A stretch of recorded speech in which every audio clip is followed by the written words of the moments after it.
2024 ভয়াবহ একটা বছর হবে। আপনারা এখন সংবাদপত্রগুলা ঘেটে ঘেটে দেখবেন এল নিনো পৃথিবীর দিকে আসছে। 2024-এ একদিকে বৃষ্টি হবে, অন্য দিকে খরা লেগে যাবে, পানির জন্য মানুষগুলা মারা যাবে। এই যে পৃথিবীর ভয়াবহ অবস্থা আসবে, অন্যদিকে বরফগুলো গলতে শুরু করেছে। নিচে থাকা 50,000 বছর আগে, কত বছর?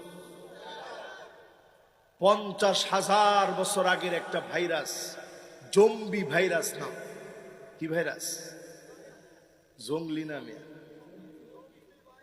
এল নিনোর মতো এমন আঘাত যদি পৃথিবীতে আসে, করোনাতে 50 লক্ষ মানুষ মারা